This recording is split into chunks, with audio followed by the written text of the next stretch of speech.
Hey guys, welcome to my belated February wrap up. I have been kind of busy and also dealing with some issues that are like physical, not necessarily mental this time. And so this wrap up's coming kind of late, but we can talk about that in a vlog or something. We don't need to talk about that here. Let's go ahead and wrap up February. February was an odd reading month for me because I was going through some mental stuff. I was having issues deciding what I wanted to read. Even though I had a set TBR, my brain said absolutely not to a lot of the books on the list, even books that I was excited for. Some of them just fell to the wayside because my brain rejected them at the time. So I'm not going to give stats in this video because my current stats are showing obviously for March because I am filming this towards the end of March instead of towards the end of February. But let's go ahead and talk about the books that I read. Okay, so for the first book that I read Daughter of Chaos by A.S. Webb. Now, let's keep in mind, it's been about a month, 2 months since I've read this. And I will fully admit that most of it has left my brain. Not because it was bad, but because it read like an adult version of Percy Jackson. And there's nothing wrong with that. I actually really enjoyed it. But I can't currently tell you what was in Percy Jackson and what was in Daughters of Chaos because they meshed in my brain along the way somewhere. It was good though. I ended up giving it 4 stars. I really liked the atmospheric writing style.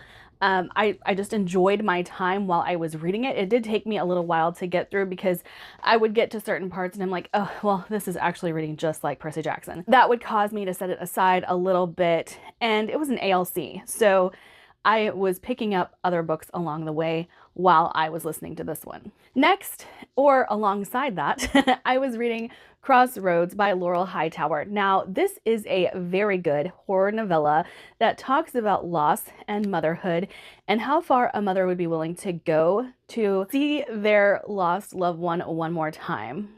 I guess as much as I can say without spoiling anything. I really enjoyed this. As you can see, this was also my first attempt at tabbing, annotating, all of that good stuff. And I've kept the tabs in because I'm definitely keeping this. I think I gave this one 4 stars as well. You'll see a lot of those in coming videos. I've had a lot of 4 stars, a lot of 3.5s. So I don't know what to tell you about that. My reading has not been top notch, but it hasn't been bad. Catch me lying right out the gate here, right?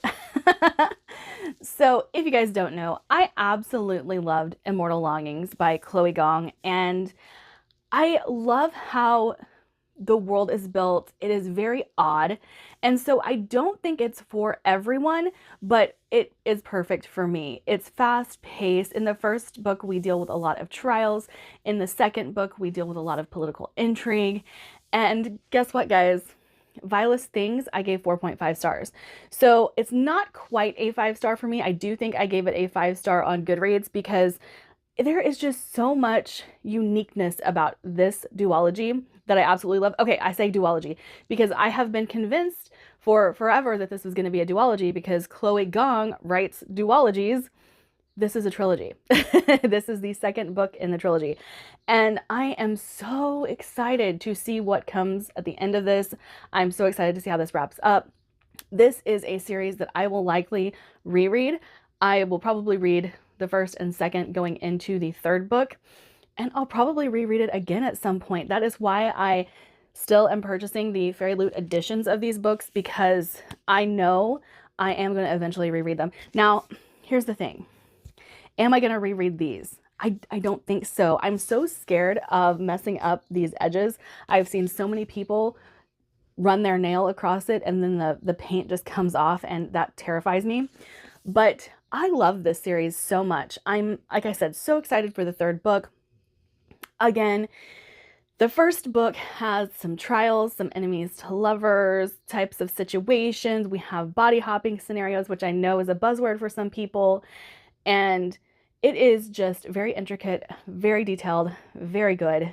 Love the characters, love the plot, love the world building.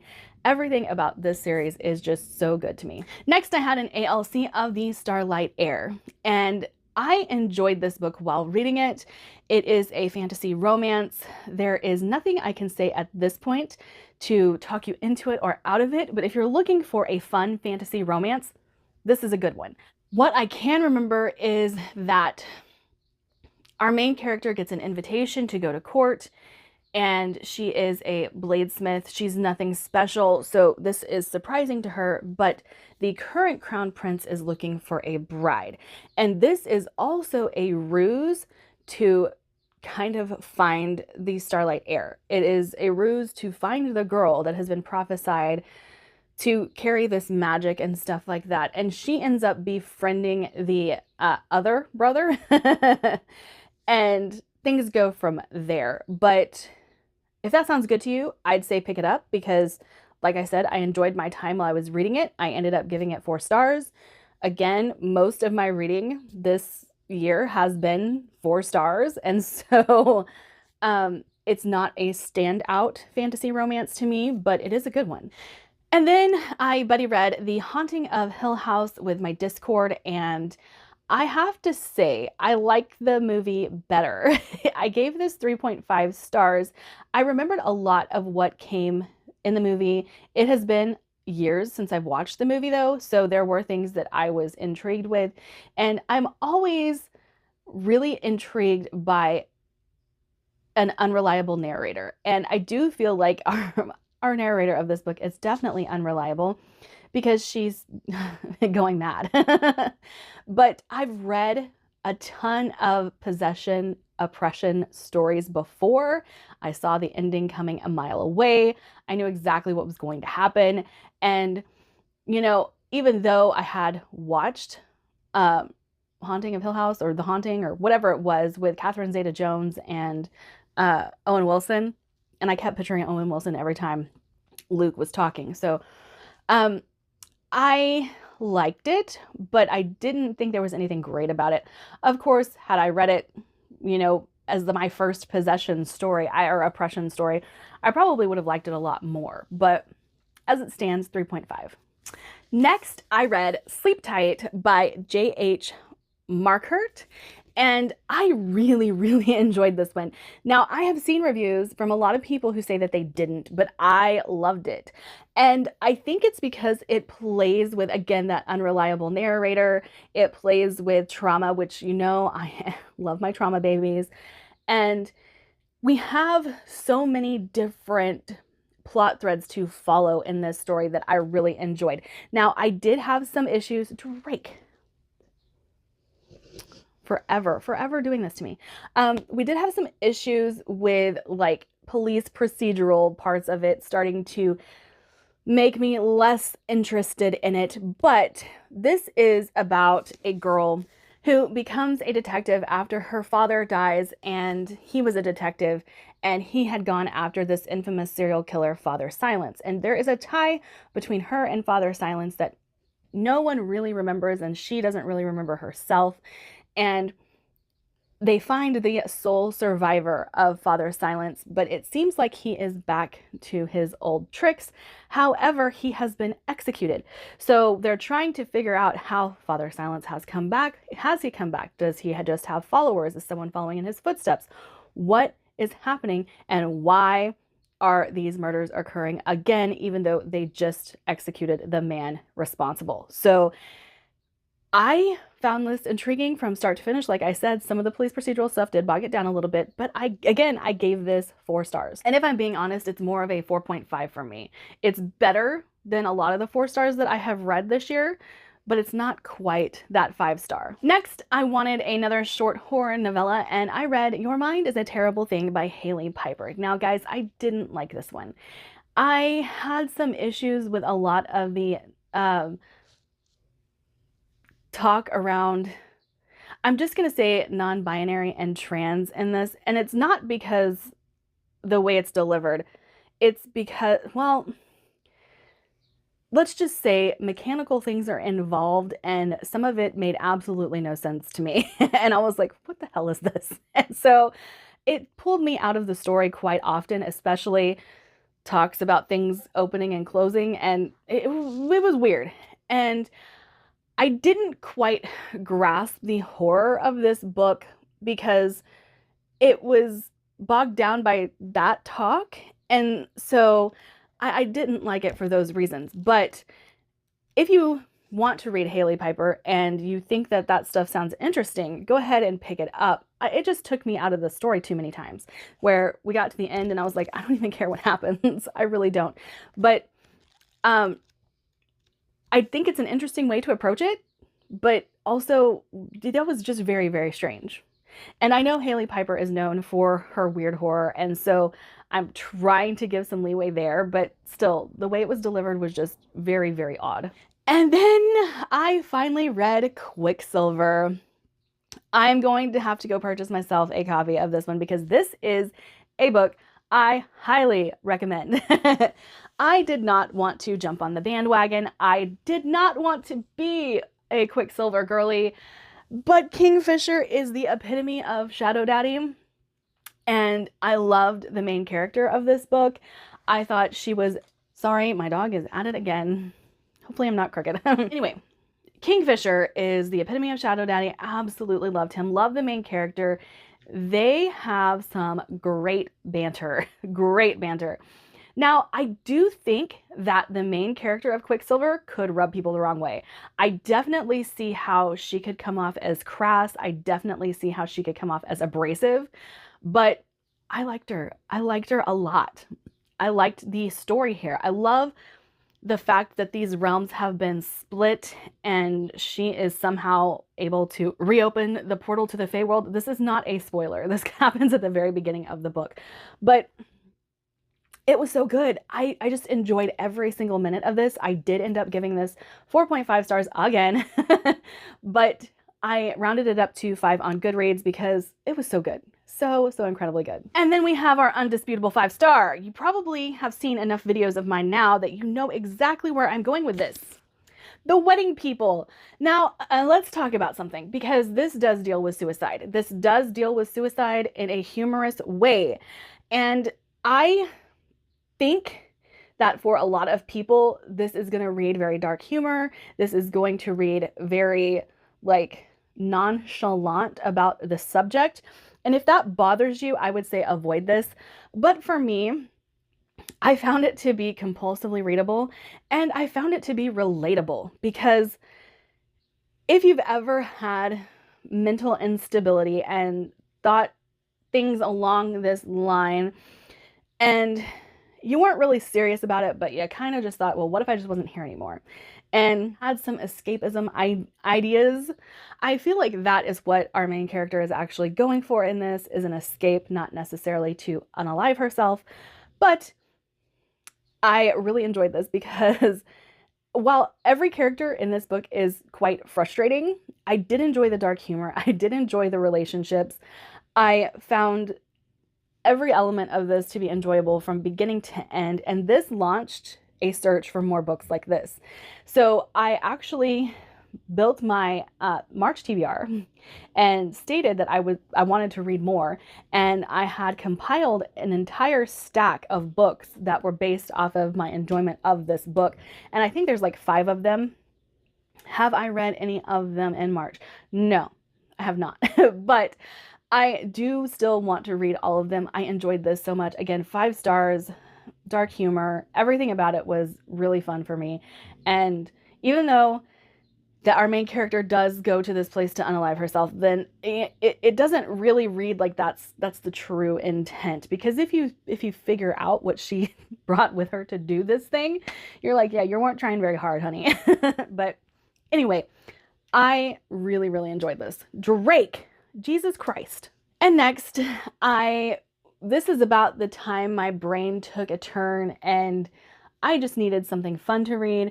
Obviously, my go-to romance author had a book coming out and I was like, why not? I have it, let's go for it.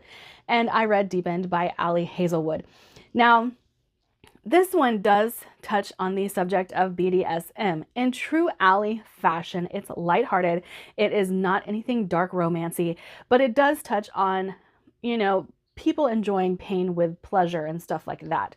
And kind of being told what to do, especially someone who has had to have everything in their life. Like they have to control everything in their life, from their diet to their schedule. They have to have everything so in control. We have a character who really likes the idea of losing control, forfeiting control. And so I loved it for those reasons, but this again is another very smut heavy Ali Hazelwood. And I do prefer like The Love Hypothesis. It's still my favorite one of hers. I do love all of the STEM novels. I think I've given 4 stars or higher to all of her books, and this is another 4-star for me. Okay, and here we go with my most disappointing book that I think I have owned in a while. The Night Ends with Fire. Ends in Fire? Ends with Fire? It's over there. I have it listed on my Pango. I gave it 2.5 stars, guys. I did not like this book at all. So I had a few issues.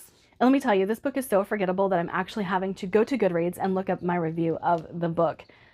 I was so excited to have a retelling of Mulan. No Disney erasure of the brutality of war, a deeper understanding of her motivations, blah, blah, blah. So that's not what we got. It's kind of more about greed and poor choices and insta-love. And I was so disappointed, so disappointed. And one of the reasons for this is Mulan is supposed to be a story about empowering women and, you know, finding your place in a place that doesn't want you, like that kind of thing, making your mark when everyone tells you you shouldn't be able to. But we are constantly reminded that this woman, this girl, has nothing but greed as her main motivation for anything. And that was irritating because I'm like, okay, this is supposed to be a story about empowering women, and this is supposed to be like making your way in a world that tells you you can't. But we are motivated by greed. That's not enough for me. And I'm one of those people who doesn't understand selfish behavior. And so to see that portrayed in such a horrific way in this book, like I was just like, I hate you. I hate you. Now, I finished this book and I'm sad that I did, but I finished it because it was a FairyLoot book and I paid good money for this FairyLoot book. And I hated it. I absolutely hated it. There's nothing I can say. I gave it 2 stars on Goodreads, totally rounded it down because I didn't think it really deserved that 3-star. Not at all. Because I genuinely disliked everything about this main character. And then the ending came and I was like, what is this? This is really where we're going? This is really how this ends? I don't understand why we went through all of that to get here. I was so mad, so disappointed. This will make my most disappointing books of the year. I know I don't usually post those, but this might make me. Okay, and then when I was looking up books to read if you liked The Wedding People, this one came up. And I've heard quite a few booktubers actually talk about this one. And so it intrigued me. I had to get my hands on it. And this is about a girl who one day she wakes up and she has a husband. She has no idea where this man came from. He just crawled out of her attic. And all of a sudden, everything in her life had changed. There were pictures that showed that these people had been together for quite some time. She had been with this man for a few years, and she's like, this is weird. This is really weird. And then the next day, she wakes up to find there's another husband coming down from the attic, and it's not the guy that went up there the last time, or came down the last time. And so she figures out that something about the light in her attic is producing all of these husbands. And it's basically about her not really being satisfied with what she has and trying to decide, does she just keep going and trading out these husbands? Does she try to make it work with whoever's there? How nitpicky is she going to be about the husband that shows up? There was one scene in here that she like immediately sent the guy back. And I was like, hey, wait, that reminds me of my husband. Why are you sending him back? Don't send him back. Sometimes you need that kind of silly goofiness in your life. But I was just like, everything about this made me laugh. There were some parts that kind of hit me in the feels, and I ended up giving this 4 stars. I really, really enjoyed it. Now, I've seen some people give this 5 stars. I've seen some people give this 2 stars. I think this is definitely one of those that you have to be prepared for the weirdness that's going to happen. You have to be prepared for some of the speculative elements in this book, because it is pretty much just a contemporary with speculative elements. And, you know, there is a moment in here where she does find someone who is actually going through the same thing she's going through. So it isn't all about the husbands, even though, you know, that's the name of the book. It does come down to what she wants to keep in her life, what she wants to be rid of. And I just really, really enjoyed everything about this book. So good. Now, everyone talks about book boyfriends all the time. And let me tell you, I have one. And that would be Gideon. So I absolutely loved Heartless Hunter. It made my best books of the year last year. I reread it this year in anticipation of reading Rebel Witch. I read this on my birthday, which is February 28th, so the last day of the month. And I loved this book even more on reread, and I absolutely loved the way it ended. And so I think this is going to be one of my favorite romantasy duologies of all time. I love Gideon. I love our main character, Rune. I actually, so I've talked about this with one of my friends. Her name is Kate. There's a reason I love Gideon so much. And if you guys don't know, I am an obsessive fan of Colin Rutherford. I will insert a picture. He is from the Dragon Age series. And one of the things that I absolutely love about him is he has a tortured past. He's been through some crap. He's been through the ringer. He has a lot of trauma, and he has an addiction because of all of this trauma and what he's been through in his life. And so we get to the end of his story, which is kind of where we are with Gideon here. And he's trying to do better. He's trying to be a better person. He's trying to break away from the addiction. He's trying to not have this mindset of all mages are evil, but he keeps going back to his past and he can't quite get away from that. And you can romance him as a mage in Dragon Age. And there are just so many parallels between Colin's story and Gideon's. And to have a character that I love so much from a video game be reflected in a book series where I can just sit and read and devour these books. Let me tell you, I have read Heartless Hunter at least 3 or 4 times. I have not just read it once, but I wanted to reread it because of the ending of this story. There is so much going on at the end of the story that even on my 3rd read of this story, I picked up on small details that I had forgot even in the first 2 reads of this going into book 3 that really were important and impactful for book 2. I keep saying 3. It's a duology, Trinity. There are 2 books, but this one was just, this one was better than Heartless Hunter. It just was. And there were so many elements of this that I really enjoyed. One of them is miscommunication done right, especially since these 2 are on opposite sides of a battle. They keep having to overcome a lot of issues because of this. They keep having fights because obviously one thinks one way and one thinks another. And again, the parallels for Cullen and the Inquisitor are there, and it just makes me so happy. I did end up making a character to romance Cullen that reminded me of Rune and played Inquisition after reading these because I had to. So that explains why I gave these 5 stars, but take that with a little bit of a grain of salt because there's a lot of people giving these books 5 stars.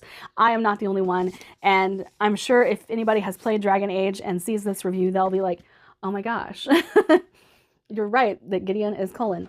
But that is my wrap up. Like I said, I've had a really good reading year. I have just not had the greatest mental health year. I have not had the greatest physical health year, and so I'm trying to get back on track. I did start 2 vlogs, and then midway through it crashed and burned. So I'm sorry that you guys haven't had any vlogs from me. I'm sure you guys are really wondering what I'm reading, but in April, I will be doing the Magical Readathon, so I will be posting my TBR for that very soon, and I will also be posting my March wrap-up very soon. So, I mean, not too soon, because the TBR will come before the March wrap-up, because I'm not done reading yet. All right, that's it for my video. Like, subscribe if you like, and check out my links down below in a Linktree link. All of my Patreon, my Goodreads, all of that stuff is down there. Bye!